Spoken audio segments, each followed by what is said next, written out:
And welcome back to TLDR. I'm your friendly neighborhood backcracker, Dr. Joe. With me, as always, is my hunk in crime, Nick. Together, we are the Woodward and Bernstein of the DSG. Last week, we spoke to John Lees, had a hell of an interview. Yep. How you doing, my friend? Well, it's funny that you call yourself the friendly neighborhood backcracker. Before I disparage you, though, I would like to let the people know that if you are just coming across us on your Twitter feed, on YouTube, on Doc's Twitch, if you prefer listening to podcasts in audio form, you can find us on iTunes, Spotify, Stitcher, was it Amazon Music, Audible, SoundCloud, anywhere you listen to podcasts, you can find us. Those are, of course, the major ones. Make sure you go subscribe there if you do like us, and leave a rating and a review, please. That helps the show out a ton. 5 stars, baby. But I don't know if they're going to give us 5 stars after they see the way you've been treating me on Twitter in response to this dork like voting that we did recently. Well, you're the goddamn dumbass that didn't even put Mask of the Phantasm on your list. I'm It's not egregious. I'm not even a little sorry about it. Is Superman Red Sun on yours? No. I only put Wow. theatrical releases. You put the friggin' Man of Steel on there, Man and of you Steel's a didn't good put movie. Superman Red Sun. That is a superior Superman. Theatrical releases, Nicholas. Don't see. Look, that's the thing. Rich is putting you in a box. He tried to put everybody in a box, and you guys are all trying to just, keep it tight. of this hive fucking mind. And Yeah. then what is it? You go and now he's saying, oh, everybody's got horrible Rossi takes. Does he have any, or is he the only one that gets to decide who has horrible takes? From what I heard from the Dork podcast last night, the only two people they seem to gripe about the most, Nicholas, was you and Rossi. I haven't listened to the whole thing, but they definitely griped about you and your Superman take. And Davey also griped about, or actually Keith griped about Davey a lot because he forgot a lot. I didn't. I have to go back and re-listen. So the Superman take I might have missed, but I will not apologize for the Man of Steel. I enjoyed very much. Well, everyone wants to talk about me liking animation so much. I read comics. I do a show on comics.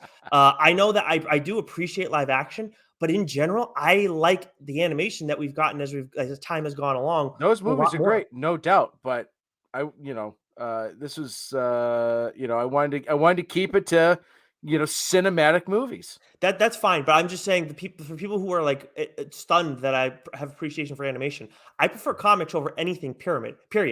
What the fuck? But too much Moon Knight. That's what it is. Actually, how did you feel about the last episode? Speaking of, so I haven't watched yet. Oh, Joe, what the fuck? This is the worst one for you to be behind on. I know. So Friday nights has been our night to watch Moon Knight. Okay, and Megan was she's been really sick. Really, really. This whole house, we've all been sick. So actually, no, she got a sinus infection. I had COVID. Different. Sounds like it's, I think you know what? I'm not a doctor, and I know you pretend to be one, but I feel like it's your fault because I'm pretty sure that's how it works in relationships. I could be wrong though. Oh man, yeah, dick. No, so we didn't. She wasn't up for watching it. So we'll probably just shotgun 2 episodes this week. Okay. Well, you're gonna text me a ton of eyeball emojis when you watch that 4th one, and honestly, for your sake, because the 4th one does end on a pretty big cliffhanger, it's probably just as well for your own mental sanity. Probably. But I've been enjoying it. I know some people it's not their cup of tea, and I get that. I think actually, Goo and Wes were talking in the chat about it, and Goo actually made a really good point. Like, I think for Moon Knight, while I have been enjoying it, I think this would have, like, if they had just done like a 2.5 hour, like just for Disney Plus movie, like not a theatrical movie, they probably could have kept it a little bit tighter. Because while the storytelling is great, and while I think Oscar Isaac is fucking killing it, there is a lot of stuff. They could have probably made like a nice tight movie out, like a Disney Plus exclusive movie out of it. And I think it probably, it probably would have grabbed a lot more people, because I think people may have like, oh, the first episode's great, and then it has been kind of slow, and I think people have been dropping off a bit and losing a little bit of interest. So that could have been one way to do it, and I think would have been a really good, like, I think that when it comes to this stuff with Disney Plus and Marvel, maybe less shows and maybe more like condense it down to do exclusive Disney Plus movies might be a better way to go. You know what's funny is how we've gone on this journey in terms of like consuming media, where it went from movies to now like, oh my god, we want to flesh out this stuff more Right. and do shows instead of doing sequels because now we rush things. And yet now we're continuing this friggin' circle of of now going back to, oh, we want movies, and now you just Well, want to like I'm so on the opposite side of this. no, so I think some things work well as 5, 6 episode work better as TV shows, and some things work better as just give me one just like boom tight story. Like while I didn't like Captain and Falcon and the Winter Soldier, that works as an episodic medium, like because there's an opportunity to tell like I think they missed the mark, but I think there's an opportunity to treat that sort of like a buddy cop show, and you can have an overarching arc, but you can also have individual episodes be really good and stand out on their own. Whereas like Moon Knight, I think I it's just me, and I No, I hadn't don't thought think of it it. is just you. I think you're following your again the hive mind. You're following them right now, and I'm When very Goo made the disappointed. point, I thought it was a really good point. I think for That'd be a something like first. this, yeah, I just think Mm. for something like this, give me like a good 2.5 hour movie, make it Disney. I think that's a good approach for some properties. While the 5, 6, however many episode, like The Mandalorian, for example, like that, I want episodic, I right? think, and when it comes to when Obi-Wan comes out and it's 4 episodes, and that's of course way too long, we're gonna start hearing people say just make it into a podcast. That's what's gonna happen. It's total. No, I'm so far against this. Like this is a character that needs to be fleshed out. We need to get to know him more because he has a ton of layers. And for people who Oh, are Moon Knight. yeah, and for Oh Moon yeah, Knight, and for Moon Knight fans, like like we don't know the direction you're going to take it in. Of course, they've gone in different directions with this, but more importantly, it's just like if we just did a 2 hour movie on this, this is a character no one cares about, like, and no one knows. Like, it's not like it's Thor where it's like, okay, we know he's like an important character in Marvel's history and everything. We're like, okay, we could buy into those movies early on, or a Captain America. This is Moon Knight. We're so far into the Marvel like universe, and yes, we still have the X-Men now we haven't touched, and Blade, who are like known entities. You're going to bring in a guy like Moon Knight, unless you're bringing him in a different episode, or I mean a different show or a different movie, which they didn't. It's kind of hard to go and give us that introduction. understandable. So I firmly disagree on this, and I love Moon Knight. And look, episode 3 Oh, for I'm me. not saying I don't dislike it. It made me think, Mm. and the idea of That's your problem. right because I thought, I yeah, woke up and chose violence today, Joe. I got to yeah, be honest. apparently, Yeah. Yeah, yeah, you well, got to that's well. fucking Again, my thing is like I know you are like me in the sense that you just want a good story. Now, if you have a problem yes. with how they told the story and all these different things, again, I do I'm not think saying I have a problem with it. I'm just saying the idea intrigued me. that's well. Either way, like I don't like that's just preference in the end from you. I don't care. Like that's fine. I know that's how you feel, and that's what it is. When I'm hearing Goo and some of his complaints, I know, and I know like there are other people who feel this way. Like Wes is like this too. We that's where we're different. And that's the name of that podcast. Changed my mind. They care about more. How does it like? What does it all mean? How does it play on into these bigger things? Right, And while I do care about that, I just also want to have some characters get fleshed out and have their own stories, and doesn't have to play into this bigger piece. So, and that's why we love indie comics, and that's what we're right. going to be And talking and about today. Is and indie Mac made comics. that point too, because he said if this doesn't tie into anything, what's the point? And I would disagree with that in the sense that, like, again, just want a good story. Like this doesn't have to tie into the greater MCU, right? Mm, And that was sort of my beef with What If, because they are trying to tie it in a little bit. I didn't want that. I just wanted fucking off the walls, off the rails. Give me yep. bizarre shit, right? And they try to get too cute with it and are trying to blend it in.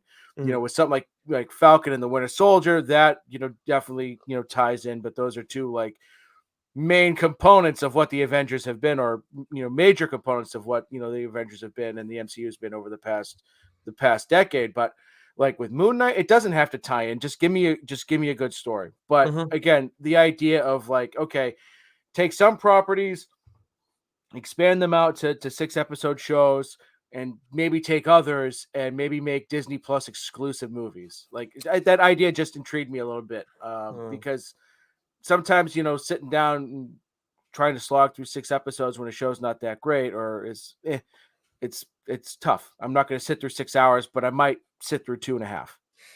Well, that is a fair point that can happen. I just don't think with Moon Knight that's Yeah, necessary. yeah, it was more, like I said, I've been enjoying it episode to episode, but I could see where if they did something like that with this, it might they Mm, might have caught a wider audience because mm. I think a lot of people may have fallen off it by now. I'm not saying I'm me, and again, I'm not disliking it. I love it. I think it's fantastic, but I'm just sort of throwing it out Yep, there.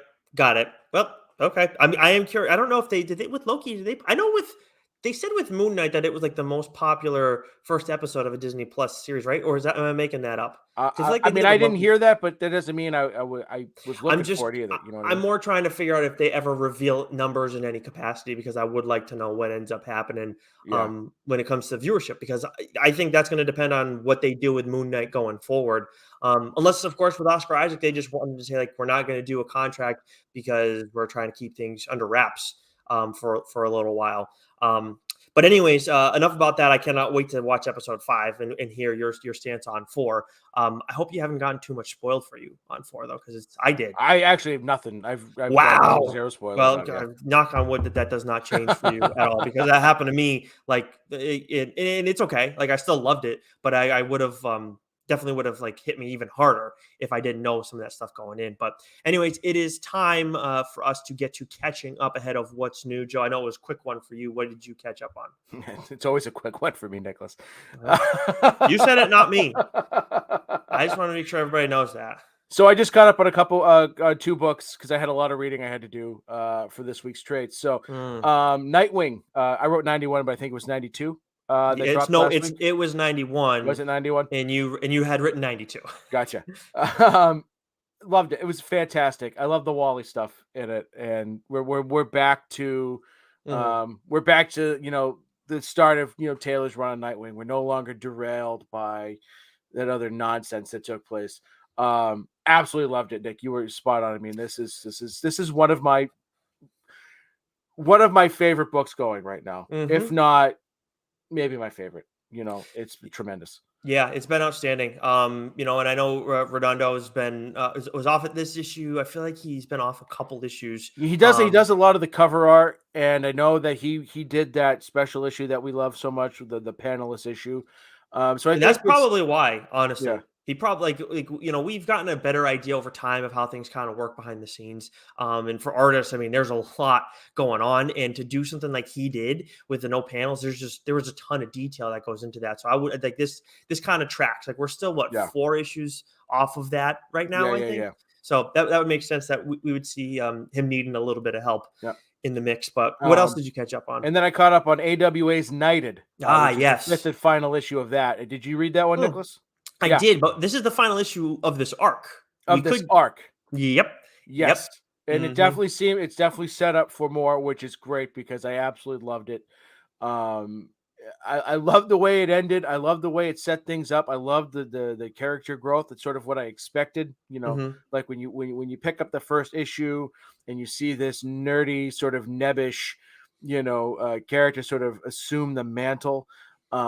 You expect. And at least it's what I wanted and expected was his character to grow and really grow into the character, and he Mhm. did, as well as everything else. So the action I thought was great. The setup, everything was. This was a fantastic book.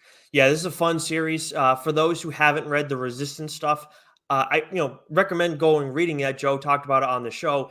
At the same time, you just need to have an understanding of what's happened in this world. So in reality, if you just listen to our episode on it, where Joe went into detail about what everything that went down in the Resistance, is it what the Resistance Reborn, and Resistance Uprising, are those the three? Am I correct in saying that? So those are the Resistance books, with Resistance Reborn just being a one-off. It's a Oh, okay. collection of it's a bigger issue, but it's a bit of an origin story for some of the characters. Hmm. But then you've also got Telepaths, which is part of the Resistance universe, No, and that's the one that's not part of the Resistance universe. sorry, not Telepaths, Moths, Yeah. as part, and Telepaths, but it feels like telepaths is. right, right, right, and there's the other one there, Erratic.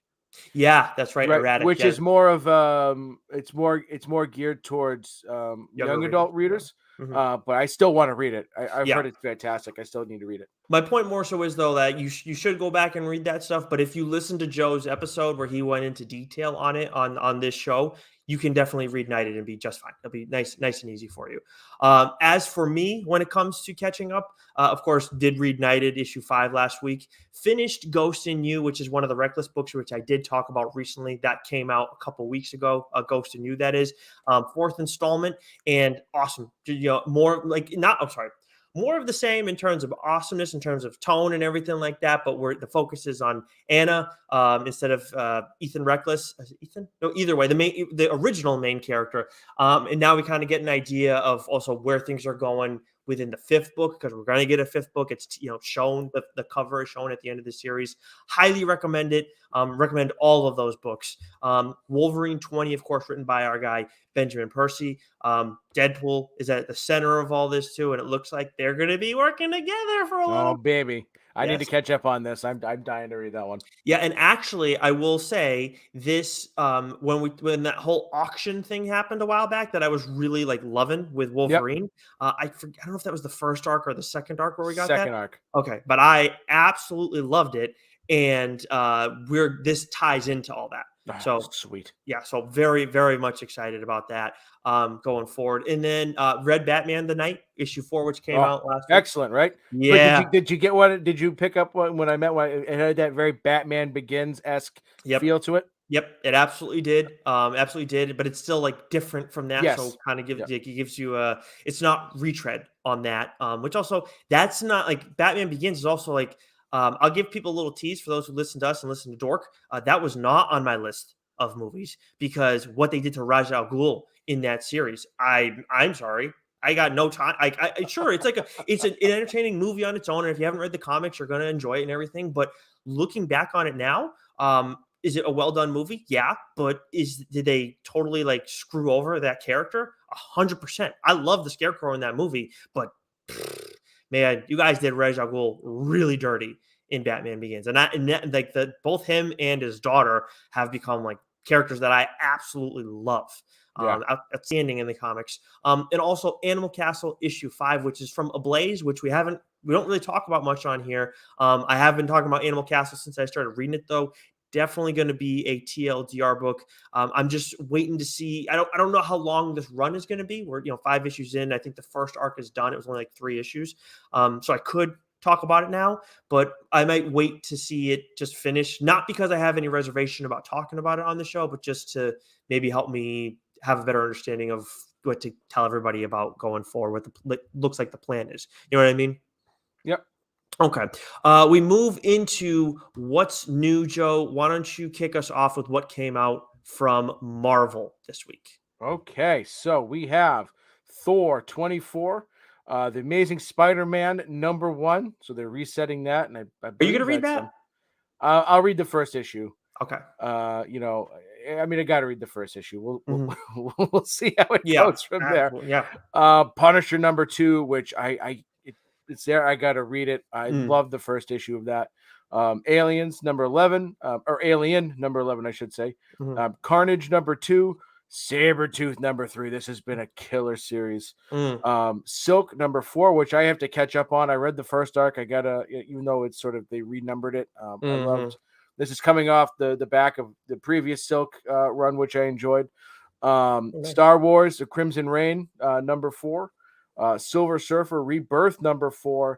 Hulk Grand Design Madness #1, which I can't tell if this is a collection of stories or if it's just a one-off. It's not Kate, so I'm not reading it right now. Yeah, that's just what it is. Facts. And then and I don't like to cover the book. It's a bit of a put off. And then #1 coming out this week from Marvel, Nicholas, is Knights of X. #1. Which has my guy Remy LeBeau on the cover, so I'm going to be giving that a shot. I've been going back through Excalibur recently because that was a book that actually led to me changing local comic shops because that was supposed to be on my pull list, fell behind, it wasn't coming in or whatever, fell behind. So now I'm kind of going back through all of that and I'm enjoying that series. So I see this one, and I like Betsy Braddock as well too, who's now taken on that mantle as Captain Britain. And first issue, solid issue, kind of sets the stage for everything that's going on. There are some interesting developments that you didn't expect, some stuff related to Black Knight as well, and I feel like we're going to see some of that possibly. I'm curious if we see that character pop up in the story, but definitely ties towards that world, because it's all taking place in like the King Arthur realm, which is cool. So I'm interested in that. I thought it was a solid first issue. I'd probably give it like an 8 out of 10. The art's really good. The story's just like was solid. So we'll see where things go in the next issue, but I'm definitely going to give this some time as long as Gambit's involved, because he's my favorite Marvel character. He's the best. Yeah, absolutely. Then we got from DC this week, we got Detective Comics 1059, which of course you are reading, along with Joker 14, Justice League 75, Death of the Justice League. It's a big one. Which neither of us read, but we will be reading that. Action Comics 1042. Then we got Swamp Thing issue 12, Deathstroke Inc. issue 8, which I've been reading, Harley Quinn 14, Teen Titans Academy 14, Rogues issue 2, which I read that first issue, definitely going to read the second. That is a Black Label book. Trial of the Amazons 2, Aquaman 3. I keep doing that. And then Aquaman, Green Arrow, Deep Target issue 7, the final issue of it. It's a solid series, nothing crazy. Not necessarily something I'm going to go. Like, it started off hot and then just kind of really slowed down, and the ending was just kind of meh. I think this is one that's like kids can kind of read too, and they'd enjoy it. So maybe somebody who's like kind of new and wants to check out DC in some capacity. Green Arrow is pretty cool. You know, I don't love Aquaman. I think most people don't love Aquaman. But this is still like a solid thing, I think, that you can give to a younger reader, and they would at least appreciate it in some capacity. Also from DC, we got Dark Knights of Steel issue 6, which continues to be the finale, or is that going? No, we're at the midway point now. Okay. Gotcha. But we already got the first trade, which they did 3 issues. Looks like they'll probably, I would assume they'll do that for next 3. Yep. And continues to be awesome. That's Yasmin Putri and Tom Taylor. We also got 2 other ones that we wanted to weigh in a little bit more. I haven't read Deathstroke Inc. issue 8, and I'm going to have to read this other title. So maybe tell me a little bit more about what's going on with Robin 13. So I'm gonna bitch about it again. They're taking a book that I love and they're fucking side railing it with this. I mean, the story that's going on, was it the Shadow War, whatever? It's a great story, but I'm not fucking reading Deathstroke Inc. I'm just not. And so I pick up this and I read it, and thankfully I've been reading this series all the way through, and I've read, Batman and so I know what's going on with the Shadow War, but there's a big chunk of the story, because I haven't been reading Deathstroke, and I don't want to just read a random issue of Deathstroke so I could read Robin 13. So it's not doing it. But it was a really good book, right? Like, it's telling a really good story. But what I loved about Robin is that it was about Damian Wayne, and it's focused on him. I don't want Batman I don't need Batman, in this story. I've got Batman coming out the ass with about, 10 other different books from DC I'm reading. And so that's one of the reasons why I loved Robin so much. And I love Robin so much. Is the story that it was telling. It was focused on Damian Wayne and a bunch of ancillary characters. And it was telling a really good story. And Williamson's killing it with the character. He understands the character, which is great. And you get some Nightwing in there, you get some Red Hood in there, you get, some Bat Family in there. And it was great. And then, so it's the same thing that happened with Nightwing, right? It's like you're derailing what has been an absolutely stellar series. If you want to just tell this story, then just come out with a Shadow War series. Make it however many issues and just tell it. Would you? But see, this is where I wish we could get obviously we're not going to get the numbers from the companies. I know some stuff kind of gets put out there and everything, but because that's how we know that Spawn has been killing all the Spawn titles. But I wish that I would love to know, how does an event do when it's not told across all these different things? I know we had death metal and everything like that, but I would love to know, with Robin, or with the Shadow War, if they did the Shadow War event, how does it do? I will say we got that with Devil's Reign. So how does that do? If we just have that going on, because Daredevil outside of Devil's Reign was put on pause. So that's where I have my questions. Are they going to try different things like that? As much as I've loved Robin, it's not Batman, right? It's not Batman 120 whatever, right? Right. So you can pause Robin, like you pause Daredevil, Mm. and you could tell the Shadow War story, and then go right back, You'd rather right? do that.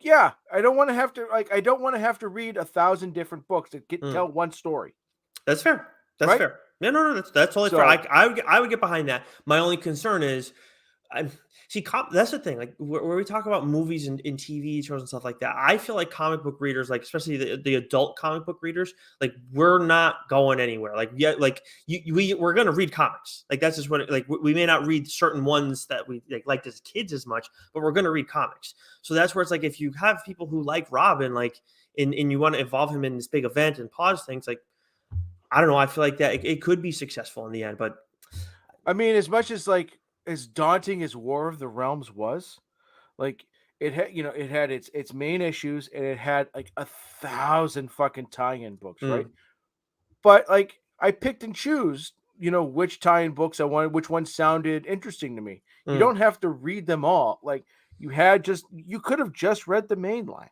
hmm right? And been fine. Same thing with what was the one there with Venom and Carnage that we loved?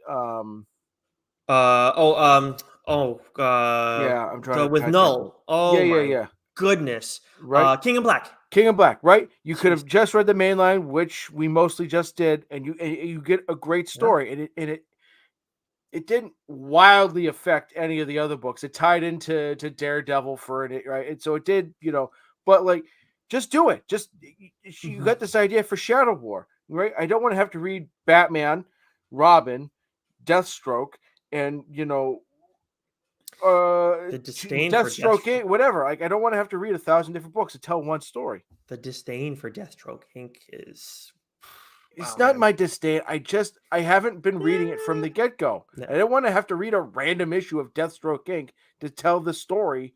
I know it's nothing new. It just chaps my ass. It bothers you. It doesn't matter if it's new or not. It bothers you. Yeah, It's just the way I don't blame you for being upset about it at all. I think just for me, I'm excited about this event, so I'm totally fine with giving all these other ones a yeah, look. it's been a good story, but just fucking the Shadow War. It's not like they haven't done it before. It's nothing new. It's not a Mm, new concept. The Shadow War event, right? yeah. And you come out with an issue 0 that maybe recaps the ends of the stories from some of these other books, and then you go into issue 1, issue 2, issue 3, issue 4, 5, 6, whatever, and then boom. And Mm, while you can keep Robin going, you can keep Deathstroke Inc. going, you can keep Batman going, mm, and you tell those stories that have made those books so good. And now you've got another book, mhm. right? Don't just come up with an event because you want to sell more copies of this title or that title. Right. Yeah. It just yeah. I do agree with that. Like it's just I mean, in the end, if it's a good event, we're gonna look into it. So Yeah. they're clearly just trying to take advantage of people on certain titles, like whether that's Deathstroke Inc. doing better or Robin doing better or not. This definitely feels like Williamson's like last big like Batman thing that he wants to do because obviously Zdarsky's gonna be taking over that title. I just wonder like why not give him this like the full like send off event. Yeah. I don't, and I'm curious if he's gonna. I'm sure he's gonna stay on Robin because that one's been so good. But It's been um, tremendous. Yeah. we'll see with And it Deathstroke. was a good issue. Don't get me wrong. Mm. It just sparked something. I was like, oh, Principle. God damn it. We are the show of principle, if nothing else. Then we have Batman Beyond the White Knight issue 2, which has been a series we've been really excited about getting, and I'm excited through the first 2 issues. And obviously, the end of the first issue was like holy shit. Then the end of the second issue is also like holy shit. Yeah. However, it's not holy shit for everybody because things have been getting. Sean Murphy has been spoiling stuff for people on Instagram, right? Yes. He I has. He's spoiled like the next 3 issues on 3 Instagram. issues.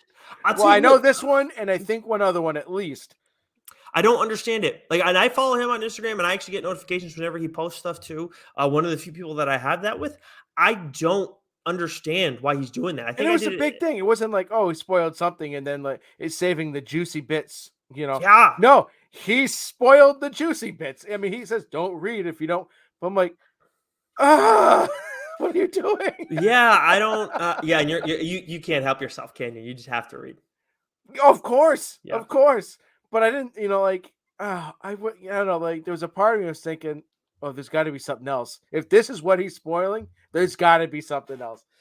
But I mean, with spoiler aside, Sean Murphy, I thought it was an incredible issue, and I love what he's been doing with Dick Grayson. Mm, And I love yeah. we haven't gotten a ton of Terry McGinnis yet, and we haven't gotten a ton of that suit. But what we get with Batman and Bruce in Mm. this issue, um, oh man, excellent, Yeah, excellent. this has been the surprises in this series, like at the end of each issue, have definitely been for me like the biggest stuff. But I do think Dick Grayson, for all the Red Hood stuff I was excited about, that was, and he was, his first, he was more prominent in the first issue. That was awesome stuff. I think Dick Grayson right now has been the character that's probably stood out the most for He's me. more Jason Todd than Jason Todd is in this Yes. series. Well, he's the second he in this world, he is the second Robin. And Sean Murphy talks about that, like, how that all came to be at the end of this issue. And I thought it was pretty interesting. Yeah, And I've just enjoyed that concept in its entirety. But yeah, the surprise at the end of Batman Beyond the White Knight issue 2 was like something that was like, okay, like, yeah, no, that makes sense. But it's yeah, also like I didn't see it coming. I yeah, cannot believe he's out spoiling stuff right now. yeah, Hey, he's writing the book, he's drawing the book. If you want to do that, it's your own prerogative, I guess. But I think the people who are reading this series don't need to be really sold any further as to what's going on. yeah. We're gonna read the book. Yeah. I And don't and know. and and you know what's awesome is so a few weeks back, I took my nephew out, maybe a month or so ago at this point now, but he wanted to pick up he wanted to pick up Jeff Lemire's Moon Knight, and I remember texting you, and you're like, it might be a little confusing for him, and so I was telling him about this book, about this first issue of White Knight, Beyond, and I was telling just sort of about like what Black Label is because he does, he's and how it's sort of like DC's version of What If in a sense where they can just sort of Hmm. and he got Or like, really actually, interested. what if? Yeah, and he what he walked away with from Newbury Comics that day was the first volume was Nice. the White Knight, Hmm. and I asked him. He goes, "I love it." So I pulled out all my single issues of Curse of the White Knight, Nice. and I'm going to give him those, and then I can't wait to give him all of these because I'll just buy the trades and I'll keep the trades for myself. I like him having floppies because I think it's cool. I mean, Hmm. graphic novels are nice to collect, but I think like Yep. there's something cool about. So Hmm. he's been absolutely loving it, That's and awesome. yeah, Yeah, I mean, it's so much fun. Again, that's why it's just like, why are you doing this? yeah, But it's been an interesting like experience with Bruce, and then I don't like for those who haven't read that first issue yet. We won't talk about the spoiler from that issue necessarily. Obviously, it's, people still catching up on things or whatever. But if you've enjoyed the first two arcs of Batman the White Knight, in that Murphy verse, you're going to enjoy everything that we've gotten so far. And I don't know if you saw the spoilers for the third issue, Joe, but maybe you can tell people they're going to enjoy that as well. Uh, but let's move over to Boom because obviously there's another big title out for you this week there. yeah. Berserker. Yes, of course. Issue 8. Berserker 8 dropped this week. I stopped reading that. I think I gave it 3 issues and said I'm bucking out on this. I 4 said issues. It was 4 issues, and then I I fucking said done. I was going to, I think I 5. I think I read 5 and then I said I was going to keep reading it. And there was like a pause in the course of it all too. Totally threw me off my rhythm with it. Yeah. So I'm behind on it too. Well, But this like, book is taking not a big forever. I mean, there's been a lot of delays with this book to But start it, people and like then this book too. Like I don't know. I don't know if we're in the well, you minority or the talk about majority. sheep. I think it's just because it's Keanu Reeves. That might be it. Like, and I know you like Kint a lot, and I don't know if I've read a ton of Kint. Like, I haven't knowingly at least read a ton of them. But man, I don't The like. Kint, the Matt Kint stuff that I've read prior to this has been more. I don't want to say offbeat or off, but like this, just the whole thing about Berserker just has it's like it's just its sole purpose is to just make that Netflix show.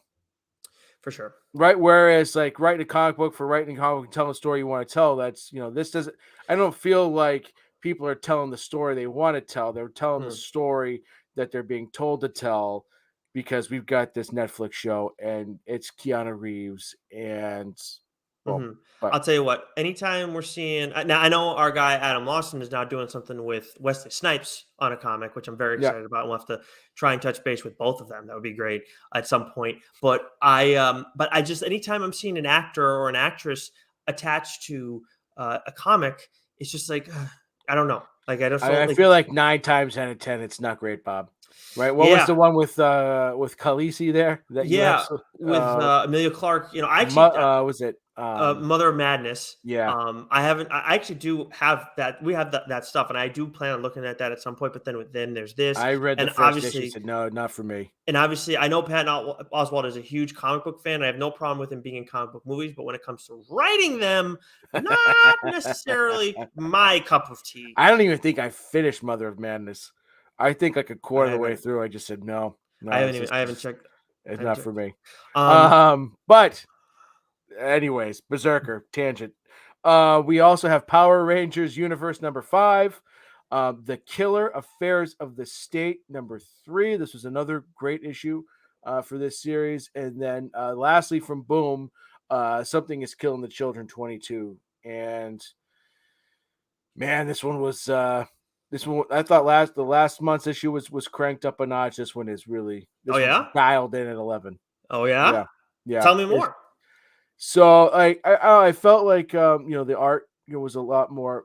We had a lot of really vicious panels, but there's the child in this episode, in this issue, or this arc, I should say. The one that sort of witnesses her family get killed by the monster. She's definitely got Tynan's.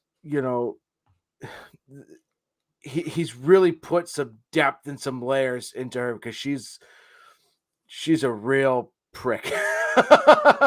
just her Nice. character. That wasn't a proper way to say it, but like she's just like I feel like her character, like of course she's angry at the world because of what she just witnessed, but I felt like she was angry at the world before that, Mm, and just so like that the character dynamic of her just sort of being so angry at everything and everyone, I think is great for the story. But then we get some other things that happen, like there's a the what is coming to be with Erica Slaughter, and hmm what looks like her arc.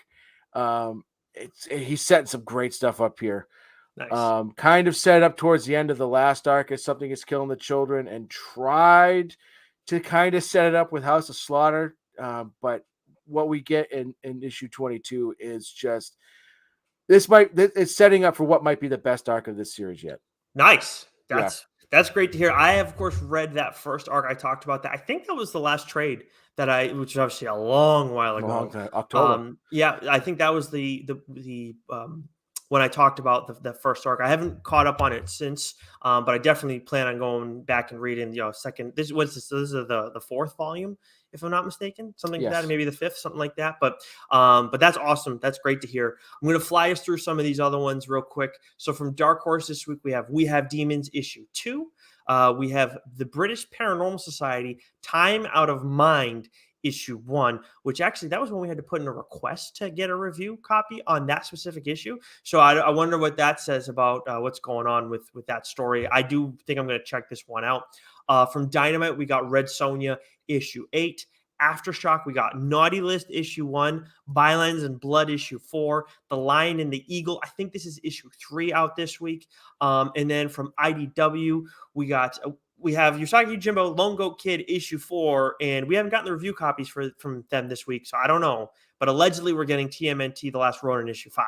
Not Yeah, holding my breath. I will fucking believe it when it's in my hand. That's spot on. Could When it's not in agree my with you. hand, I will believe that it's coming out now. But in all intents and purposes, it seems like it is coming out because they've been tweeting about it a lot, and there's been a lot of pub about this. But I mean, Jesus Christ, when the last issue literally came out last year. I want to say it probably came out the same time our last trade came out. You're To be probably honest right. with you. So if that's the case, if it came down to us doing another trade, you're welcome, everybody. Yeah, You're welcome. yeah. That was on us. We We also beat him to the apologize. punch, but Um, I can't wait to get my hand. But I'm going to have to go back and reread the last 4 books because I completely forget what was going on. Yeah, I'm probably gonna have to read issue 4 because I don't remember Yeah. exactly where things got left off. But from AW, and actually we got an action figure too of Michelangelo from this series too. So Yes. we're gonna have to get our hands on that. Yeah. But from AWA, we got Hotel Volume 2, Issue 5, which I did review for Geeks Worldwide. That'll be out on Wednesday. we talked to John Lees about it. We both got to read this a little bit early. Really enjoyed what they did with the series. Awesome stuff. Hopefully we get a third volume of Hotel. I don't see why we wouldn't. I mean, it'd just be sales. But how Just can tweet it anybody? out, folks. I did my part. Yep, Everyone do their part. Go out there and tell AWA. We want Hotel Volume 3. We want more of John Leeds and Dalabar Teleich I think you're right. scaring the shit out of people. Because this second volume was absolutely tremendous, and Yep. and and and I loved hearing John's thought process on when creating this book and everything. So, Yeah. absolutely loved it. So if you haven't listened to that interview, it still holds up really well because about halfway through, I think we shifted our attention to Hotel, which is one of my favorite AWA titles, if not my favorite AWA title. So I'd be pretty bummed if we don't get a third volume of that, because I just think it's one of the best like indie comics, one of the best comic series out there right now, and definitely when you're looking at horror too, it's like 100%. it's for me, it's right up there with Nita Hawes. It's right up there with Bunny Mask, which I loved, and hopefully we're going to get more of that. And Philadelphia as well. Like it is right up there with the best of them. So definitely worth taking a look at that if you haven't already. And then we also got the final issue of The Fourth Man, which this was a busy week, but I unfortunately did not get a chance to take a look at this one yet, Joe. But I've been enjoying this series, but feels like it's been one of your favorite month to month. How did it end? I love it because it's been a good crime story, and so what I loved about it was the first few issues would sort of focus around this person was found dead, and so you have the cops, the detectives investigating it, and then you get a little bit of backstory about who that character was and sort of how it's playing into the larger plot of the story. Then the fourth man, right? So then the second book was the second man, who was the second dead body, right? The third man, and then the way this series ended up was absolutely fantastic because you're still trying to figure out what the heck is going on, and I shouldn't quite put it like that, but you're still trying to figure out like, okay, how is this all going to tie together? Where exactly are these bits and pieces going? How are they all going to fit together? And that's exactly what this last issue does. And it sort of gives you a little bit of, background. Mm. And then the way it ties everything up and the way it ends, it was absolutely fantastic. So this is a book that when you read it straight through, and for when you catch up, I think you're going to agree. It's like, oh, I see why they did it like that, and it was Mm. absolutely perfect. And That's awesome. it all just came together really well. A sneaky series that kind of popped up on us out of nowhere from AWA, and Yeah. I've been enjoying it. So I'm very excited to see how this kind of comes to its conclusion. So I'll definitely touch on that next week when we do catching up. Speaking of catch up, though, we are running way behind Yeah. with all this stuff because we got to trade and we're still in what's new. But we got from Image this week, Saga 58. Of course, we don't get the review copy, so we can't talk about that yet. Step by Bloody Step issue 3 from Cy Spurrier. Gunslinger Spawn issue 7, Bloodstained Teeth issue 1, which I did read. Did you read that? I have not read that one yet. It was good. It's a little bit confusing with like the time jumps. It's not like these like crazy other world time jumps. It's just like I think I got a little lost in it trying to read it before the show, but solid read, definitely something worth picking up if you're a fan of vampire stuff. The Scumbag issue 13, Ghost Cage issue 2, Hellcop issue 6, Zombies versus Robots Classic issue 2, and then a couple other books from people we've had on the show. Of course, we had Cy Spurrier on to talk about Step by Bloody Step, but Rogue Sun issue 3 this week is out from Ryan Parrott and Abel. We had Parrott on the show a while back, and this is one of my favorite titles right now, regardless of publisher or anything like that. Of course, Image has a lot of the favorite titles for us, King Spawn being another one, Gunslinger for me I love right now too. But Joe, Rogue Sun, what they do in this issue, like the way it ends, there's so many questions with Dylan as it is because he's a dickhead for lack of a better term right now. So like we already know, we think he could be a hero, but I don't really know.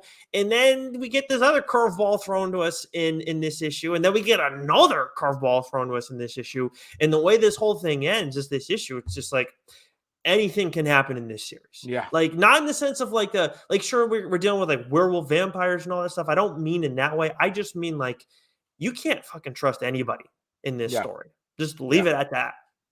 Yeah, but I yeah. love it. The way it ended, my jaw dropped because I didn't see it coming, and the way Parrot was sort of leading you down one path, and then boom, just Barry Zito 12-6 curveball right off the Yeah. edge of the table, right? Look at Yeah, that. look at that. It was Yeah. absolutely fantastic. So absolutely loved it. Yeah, so good. Now, I like the other one that came out this week from a friend of the show was Newburn. Of course, that's by Mm. Chip Zdarsky and Jacob Phillips. And for me, I gave this an 8.5. I reviewed this just like I did Rogue Sun, and you can go read that stuff on Geeks Worldwide right now. I gave this an 8.5 out of 10. I got a little confused in the storytelling. Of course, like we get these time jumps, but to me, Joe, we're dealing with. You know what? Before I go on this tangent, why it confused me, you like this a little bit more than I did. So give me your thoughts. Well, I think I liked it a little bit more than you, just because we got a lot of background on, and I'm blanking on her name, but Newburn's partner, Emily. Emily. Thank you. And I just like the way that it was done, because we did get these time jumps, but it was very clear when it happened, because like the page would just say 2022 or 2016 or Hmm. 2009 or whatever. And when we interviewed Chip, he did tell us we were going to get an issue like this, or we get a little bit more of her background character. And I liked that, because up to this point, we are wondering sort of what her motivations are, why, and how did she sort of, because she just sort of seemed like a regular, ordinary person, Yep. 100%.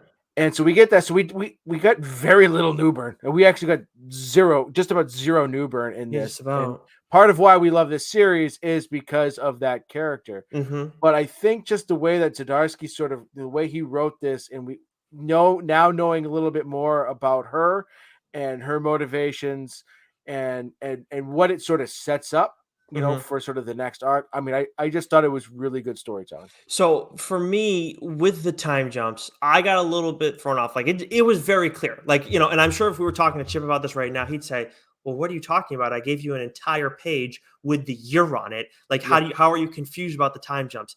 Not in that sense. Okay. And also I will say reading it digitally, sometimes that doesn't necessarily translate quite as well, at least in my opinion.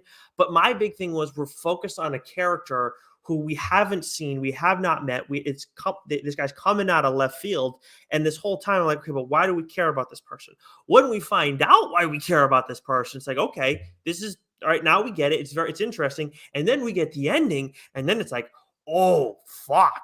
Yeah. So yes, like that's why I gave it like instead of giving it a 9, I give it an 8.5 because it's like I got a little bit confused there. And it's just like, and it's not that I don't trust, Zdarsky and Phillips. Of course I do. Like these are two very talented individuals when it comes to storytelling and everything.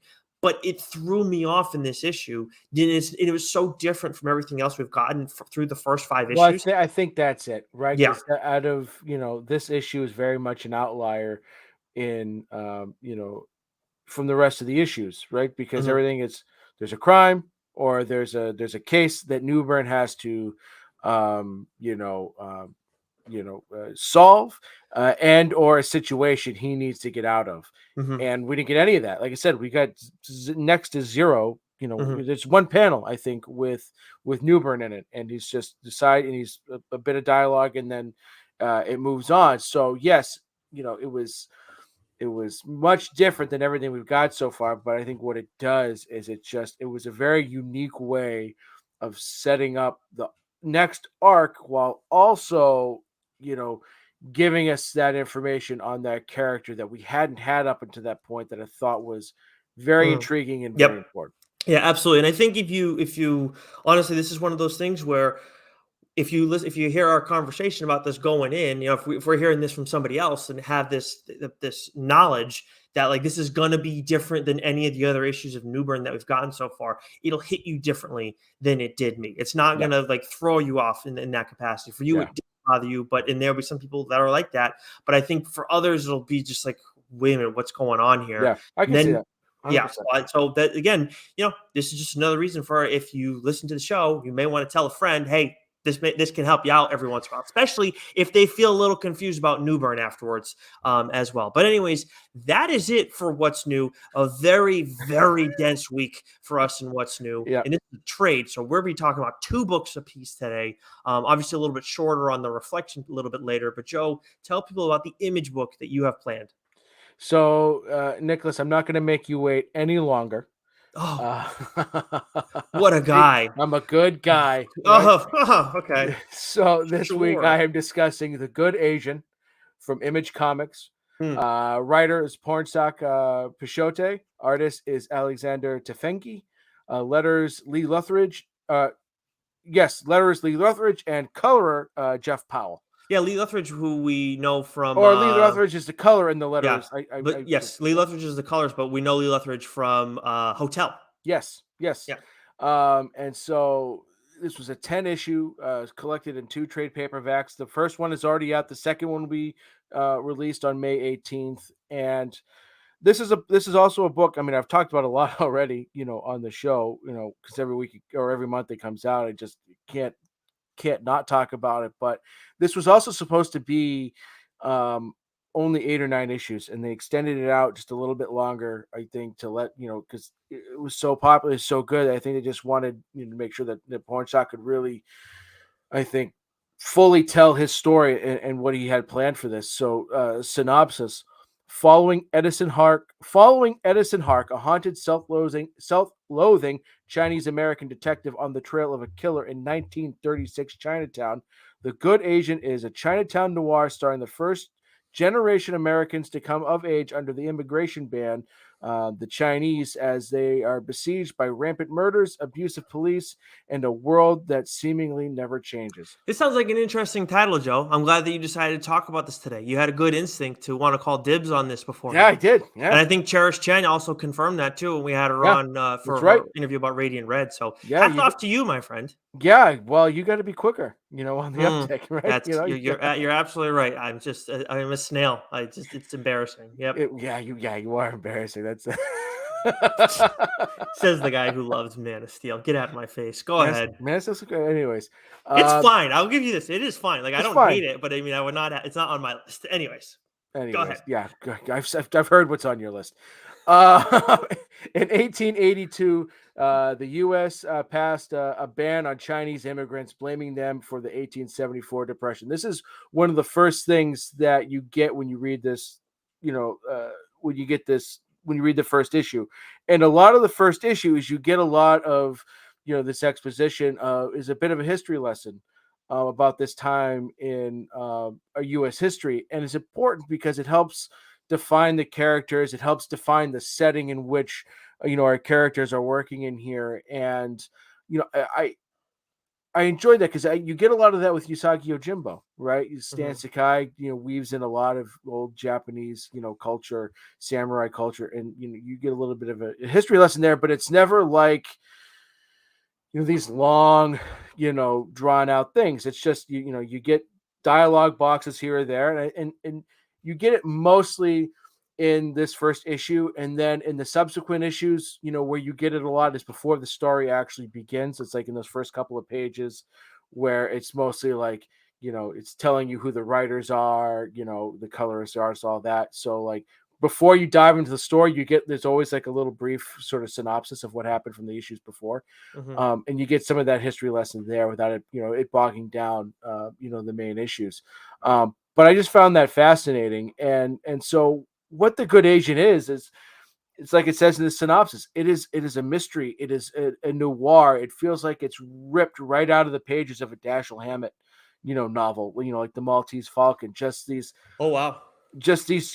It's just this great story, and the art help accentuates that too. You get a lot of these muted tones, dark colors, where when you get splashes of color they're used to highlight things like clues or violence, or action scenes, right? So it just has that feel like an old Humphrey Bogart movie, right? Wow. That's And so I, Mhm. I love that stuff. I grew up on that stuff. I've said it time and time again. I love crime, mystery, stories, and so it revolves around a rich family known as the Caraways, And the premise is there's the head of the Caraways, Mason Caraways, the patriarch, his maid slash lover Ivy Chen has gone missing, and he has slipped into a coma. And so you're trying to Edison Hark, who is the adopted son of the Caraways. He's a detective, and he's been out of town. He's been called in by one of the family members to help find this missing girl. And so like it's already set up to be something great, because you've got this rich family, your powerful family. You've got a missing woman. There's a lot of skeletons in this family's closet, and those all sort of, as you weave through this story, they all start to come to light, and the story goes in all these different directions. And that's the fun of this book, is that with each issue, more information is coming to light. It goes down a bunch of different avenues, and then the way it wraps up, it's enthralling, right? And again, like, when you talk about classic noir and mysteries, that's what it is. It's like, you're on this journey, and then when you get to the end and all the pieces come together, you're just like, oh man, like that's what I love as a reader.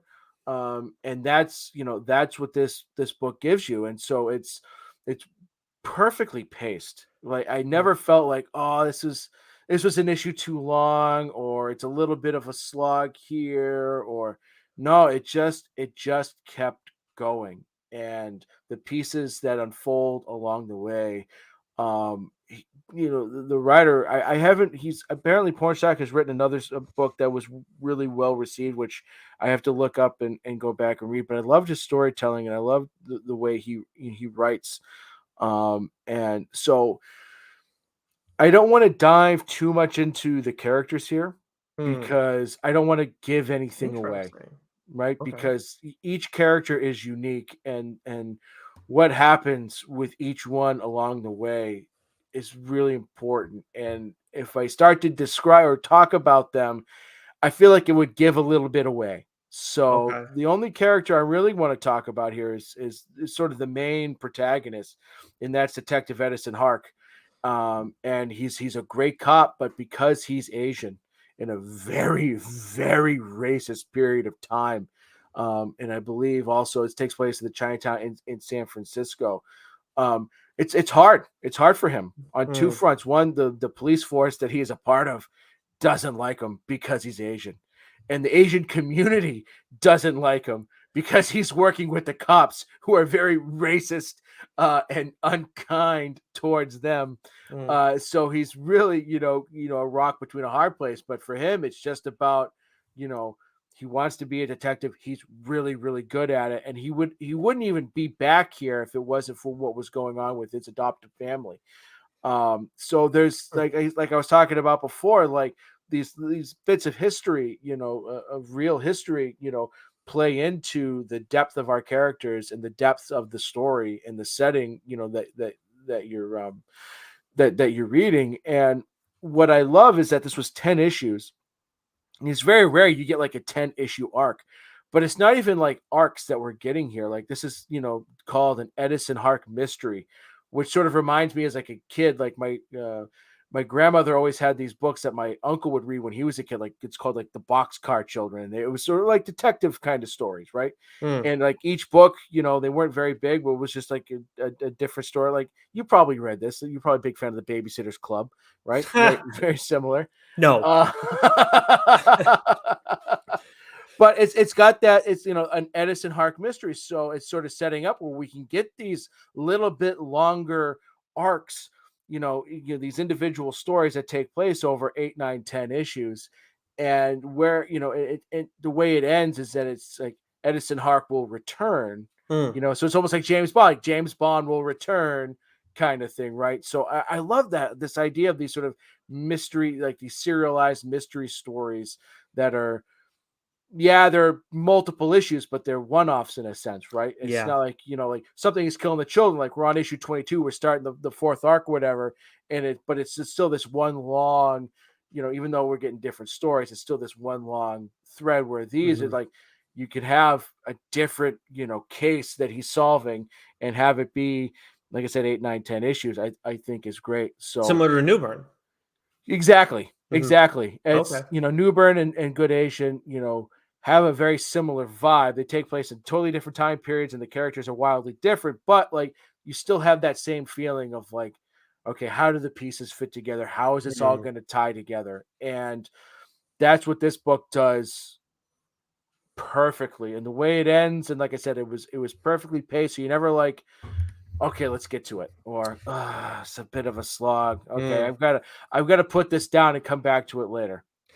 I am so for all the joking that I've said over, since Good Asian started about how I was upset, how you screwed me over because I called dibs on this book. Uh, I gotta say, I am very happy that that happened in the end because as much as I would have, I'm excited to read this series and I think I'm going to enjoy it. This is definitely like I do like these kind of stories, but these are like your favorites. So Because yeah, yeah, 100%. these are your thing for sure. And I'm very glad that you got a chance to get a crack at this first and didn't have to wait forever. Because I just because you would have just it would have been killing you. I think in the end, I would have felt bad. I think at some point.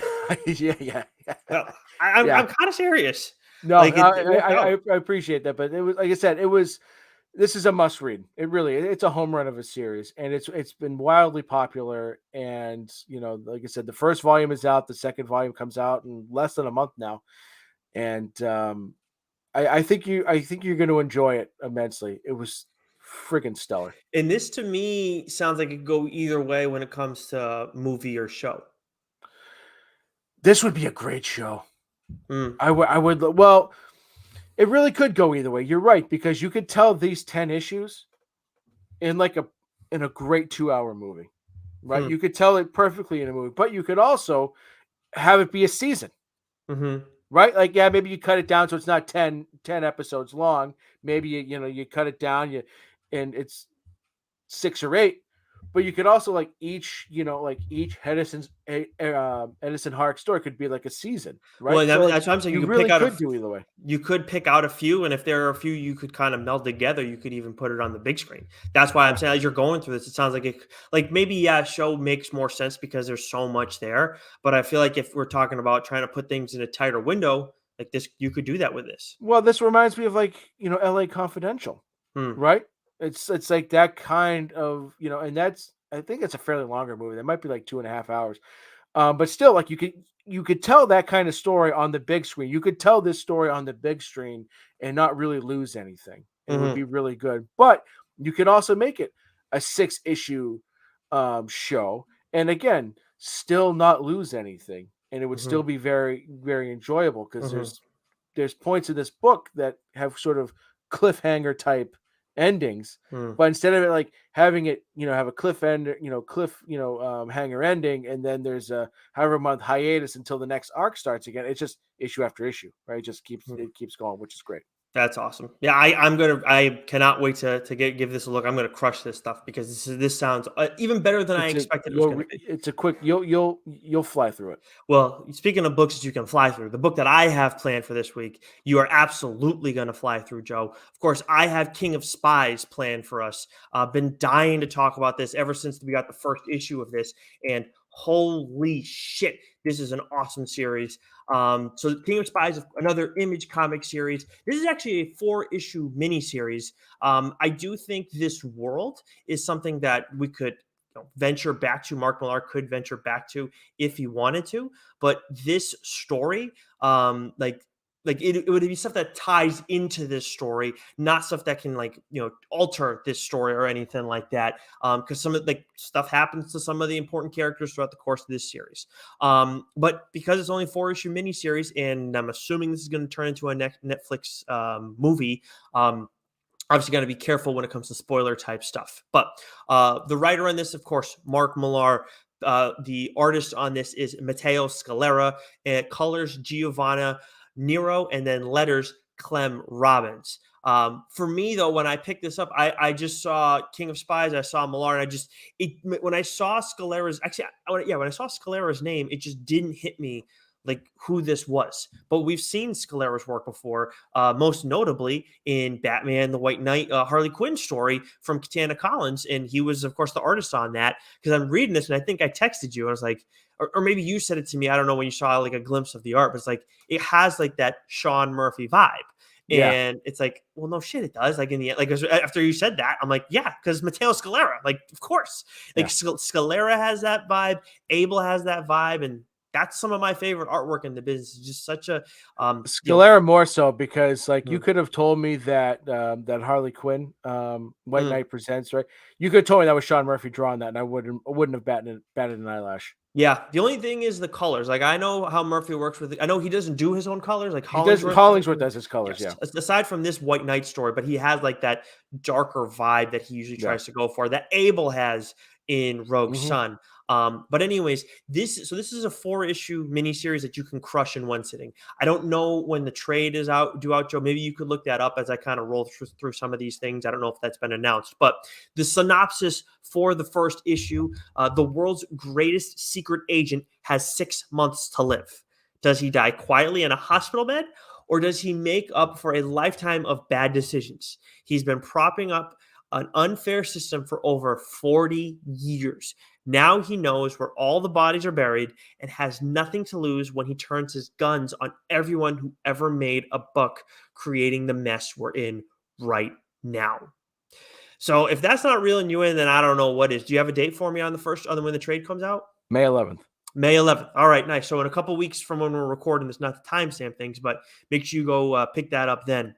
But the main character, the agent that we're talking about in this synopsis, is Roland King. So yes, lifetime spy, kind of does more like behind the scenes, like overseeing stuff now. But yeah, I wouldn't have given away some of this stuff in the when it comes to the first issue, but like life altering development that impacts his view of things. You find out that he has, he's gonna die in the summer, and like this all happens some in the winter, so it's like 6 months somewhere in that range. This is, we just got the Buffy the Vampire Slayer story, right? Where it's old lady Buffy. We've obviously gotten old man Logan, old man Star-Lord, all this different stuff over the years, whether it's from Marvel, some Boom stuff. And I feel like, why can't I place a DC one? Well, I mean, like Dark Knight Returns, we get that.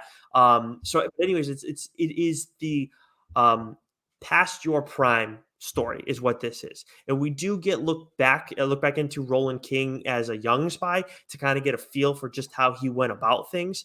This character is developed, or at least fleshed out, I should say, more as we go along. But I actually wouldn't say that he's developed over the course of this series. His view of the world does change, Joe, but at the same time, like he still like feels a certain way about different things in his life, whether it comes to family, relationships, himself. He has all these different views. But now it's like, I've basically been a piece of shit my whole life. And Used to be a piece of shit. but it's not really like he changes that perception really much. He's just like, I've helped out a lot of other pieces of shit over time. And now what do I have to show for it? I'm going to die, because of smoking too many cigarettes. But like, I'm going to die from cancer. Like, there's nothing I can do to stop it. So like, now what do I do? So he just like he was already kind of getting a little testy. You see it in this first issue, and then he just unleashes. But to me, of course, I love the art in this series because again, this is Sean Murphy vibes, and I'm curious if we're going to start seeing like, we see different influences over the years, of course, right? Like Jim Lee had such a huge influence on people. I think Dan Mora, we're going to continue seeing more influences from him because he's one of the big names now. Capullo is another one who I think in time. I'm kind of surprised we haven't seen more influence of him, but Murphy has a very distinct style as well. Now we have two people who have a similar style to him that are both doing well and in Scalera and Abel. So that draws me in. Love that. And I'll tell you what, this shit is gritty, what you expect with the line work, but the colors reflect that as well. And this shit is violent as hell. You get a feeling of just how violent it's going to be in the first few pages. But I'll tell you what, in case you're not watching the stream right now, go check out one of the issue 3 covers of King of Spies, and you'll get an idea of how gruesome this series is. For those watching, these are brother and sister Itzy and Idris, who we meet throughout the course of the story and kind of, play a certain role. I would love, love, love to see more of these characters, or somebody tell a story that has like something to do with characters like this, because this pairing, I mean, Joe, this looks absolutely ridiculous, and I'm Yeah. totally here for it. 100%. Yeah. 100%. Yeah, I've been dying to read this, so I'm glad you're Yeah. talking about it so I can, and it's only 4 issues, so I'll whip through this Yeah. sumbitch real fast. Yeah, and I mean, the only reason I think, we have certain things that are a little more timely when it comes to looking into to talking about stuff on the show. But this is one. After I read that first issue, I was like, I gave it a 10 out of 10. I don't give many of those when it comes to Oh comic shit. reviews. Yeah, Yeah. 10 out of 10. One of the best first issues I've read in a long time. I've liked, Newburn, Nita Hawes, a lot, just looking at Image alone, Rogue Sun, a lot of those first issues. But this one, man, is just like, whoa. Like, That's awesome. it's like, and it's still like a familiar story, but at the same time, it's not. And there's narration in this. I like how the narration works. It's very fluid. The action, the pacing of this, we talk about it a lot, is great. And as I was looking through the first issue of King of Spies in preparation for I for love that this cover. episode, awesome cover, right? So like, I think we got a variant for each one, but just so many cool stories. We meet a lot of wild assassins, or a few wild assassins, I should say, outside of Roland King, that are on some of these covers. But for me, like, I look back at that first issue and was like, oh, there are a few like breadcrumbs, quite a few Oh, breadcrumbs nice. that got left here for the later issues, and I didn't even realize it until after I was looking it over. So Nice. really awesome stuff from Millar. Absolutely should be a Netflix movie, no questions asked. And a must read, I think, for anybody who likes fun spy stuff. It's good. It's a great spy story. Love it. Love it. Oh, I can't wait. It's right up my alley. Absolutely. All Awesome. right. All right, Joe. It is time now, because I don't think I have anything more to add on King of Spies. Just go pick it up when that trade comes out on May 11th, because you're not going to regret it. It is now time. It's taken us a bit to get here, but it is time for for us to reflect back on books that our partners have talked about. And what do you got for me today? You want to take a guess? I don't have the slightest clue. You asked me. I know you have. You think you have an idea of what I'm going with today, Yep. but I didn't even look back. Like, no, I don't have a guess. I wish I could say I do. Boom. Oh wow, Boom. Moon Knight. Boom. Nice, makes Boom. sense. Well done. Yep. Hats off, sir. It was this, or in anticipation of it being, I think, being released next week, Devil's Highway. I had it down between these two, but I Oh. wanted to read this because like we talked about at the top, I've been enjoying the hell out of the show, and I wanted to, you've talked so highly about this book. Rich has talked about this book. Mm. So I chose Moon Knight by Jeff Lemire. Mm-hmm. Written by Jeff Lemire, artist Greg Smallwood, colorist Jordi Belair, and letterer Corey Pettit. And so, you guys have been talking about this book, and I wanted to know more about the character. And I wanted to see how this particular run may have influenced the show. Doesn't really. There's not really. I'm not gonna say anything. Nope. That's it. That's all you're getting from me. So I haven't caught up yet. So Mhm. from what I've read, the first 14 issues and what I've gotten so far, I think what the show has done a really, and Oscar Isaac has done a really good job with the dissociative identity disorder that Mhm. Mark Spector has to deal with. And I mean, you don't need me to tell you again how much I love Lemire and his character work.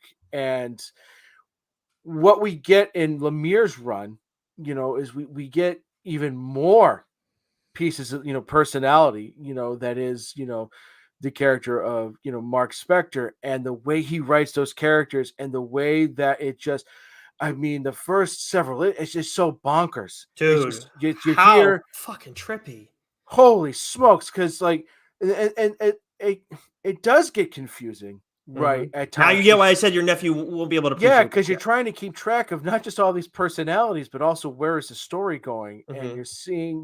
you're seeing a lot of these characters that, outside of Mark Spector and his identities, you're seeing them in different lights, because you're seeing them through the eyes of, whether it's Stephen Grant or you're seeing it through Moon Knight, or you're seeing it through Jake and some of these other characters, and then the way he wraps it all up and brings it all together, and how it's just Mark Spector sort of confronts all of this, and you get a little bit more like from his I mean, this was awesome. It was 14 issues, Nick. This is why my catching up was so light, is because I couldn't put it down. I couldn't. I love that. I ripped through it. I got the omnibus on Hoopla, and I just fucking flew through it. And Nice. yeah, there was times like, am I missing something?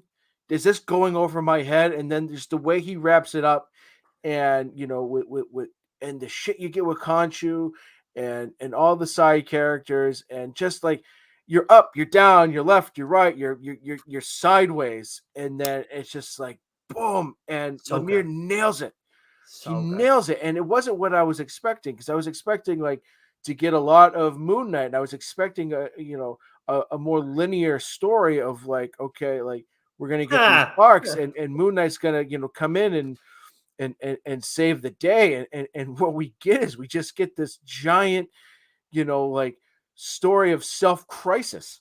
yeah. Yes, it was And phenomenal. you have no like, and especially for you, like who's not read much Moon Knight, it's just like I don't like. I'm someone who's read quite a bit of Moon Knight. I haven't read Yeah, like everything, but I've read quite a bit of Moon Knight, and I was still like, huh? yeah. Like every other page, I'm like, wait, what? Huh? Like He I like, just nails it, because he does characters so well. He gets the human psyche. He gets it. yeah. It Right, was and this was a great character for him to tackle, or characters for him to tackle, because he really took them in 1,000 different directions. yeah, it was. I love that series, and I think anybody who like has enjoyed Moon Knight like that, this is the series to read. I know there was stuff in the aughts. I think it was like Finch, and there were quite a few people that were on that one. And I do think that is a fun run, and maybe for that's it's pretty violent, but I think for younger readers who might get confused, if you're okay with letting them be introduced to a little bit of violence, that might be a little bit easier for them to process. But this is definitely like my favorite one, period. That's why I talked about it on the show, because this Yeah, is it like was if you're picking tremendous. a Moon Knight, Yeah, crazy, crazy shit. and the Uh, art was great and everything. yeah, It was fantastic. yeah. And even that was the other thing too, was trippy, because there was like, Oh, you read it and it was like, these pages here was done by this art. So like, even like some of the personalities, the art was different, hmm, which I thought was awesome. yeah. They Right? did it right. Yeah, They tremendous. absolutely did it right. It's an awesome, awesome I'm book. looking right here, editor in chief Axel Alonso. Oh, what a Yep. shock! Yeah. Of course. Now, as for my book this week, unless you have anything else on Moon Knight. Nope, nope. But I want to guess. I have Hmm. two guesses. Okay. It's either Gun Honey or Okay. Redemption. Or Redemption. Interesting. Redemption was not on. I've not read Redemption. I am going to read Redemption because that's Krista Faust, right? Right. That's why I 100. thought you might go with it. Yep. I plan on reading a lot of the books that you've talked about on here because, like, you have great taste. But that is not what I went with. However, you were correct with your other guess that I Yeah. did Yeah. go with Gun Honey this week. I was going to go with a different book. I won't tell you what it is, so I can save it for down the line because I'm not completely caught up on it. I would have caught up on it today if I hadn't gotten my hands on the first trade of Gun Honey. That is going to be coming out the week of our May solicit. Mhm. It's coming out that first week. But we got an advanced copy of this. Of course, you talked about it on the show and had read it. I believe it was 4 issues. But Yeah. I'll tell you what, man, like I'm reading this, and obviously these covers are like the big Yeah. thing that people see. And it's like, well, these are rather risque This is covers. saucy. I didn't know what to expect. I haven't read a whole hell of a lot from Titan. Is this the first Titan book you've ever read? No, no, no. Blade You Runner Blade Runner. Origins. So Yep. it's pretty much been Blade Runner for you and Assassin's Creed for me, and that's it. So Yeah. pre-existing properties, and that's all we've gotten from Titan. And I wasn't gonna pick up this book, Mm. but I was at the comic shop. So and one of the guys I was talking to goes, "Oh yeah, this book's been picked up for a movie." Or I Mm. mean, yeah, I think they're gonna make it into a movie. Yeah. Something, yeah, for sure. Something. And I was like, okay, I'll grab it. And I read the first issue, and I was fucking blown away. Yeah, and I'll tell you what, the end of the first issue was awesome, and I mean the whole thing, like what this character's deal is, or like Gun Honey, like her whole thing of like just providing people with the weapons instead of being like, and it's not just like she's not just an arms dealer, and I think that's something that kind of got lost on me from when you talked about it until now. She's not just an arms, like she works out this deal and everything, and she is basically going to put your gun in place where it needs to be, so that way whoever's going to pull off the job, then it's boom right there, go undetected to the absolute last second, and then bang, it's too late. And then with this, it's like, so then you get that whole thing.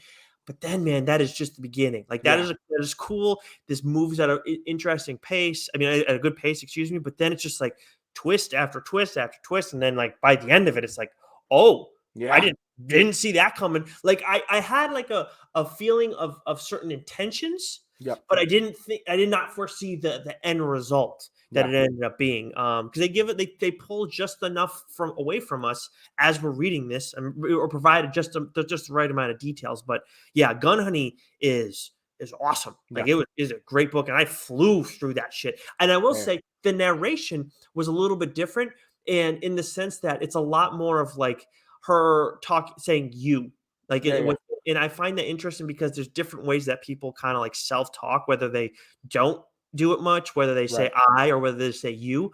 And I think I'm someone, not to get too like, I know we talked Moon Knight, but not to get too into that kind of stuff, but I think I'm more of a you self-talk kind of person. So this really hit well with me in that sense. And a lot of sacks. There is quite a bit of that. That's for sure. And I'm trying to blank on. I just want to make sure I get the creators on this title as well, real quick. And actually, Ed Brubaker said this is the finest kind of pulp noir. And if he's praising you, you know that you got something right, because that man is outstanding at what he does. Writer Charles Ardai, artist Ang Hor Kang, colorist Asifer Rahman, and then letterer David Leitch. Outstanding work. Awesome. I'm glad you read, Nicholas. It was fantastic. So next week we do have the solicit plan for you guys for the month of May. We may have other stuff in the works, so make sure you keep your peepers popped.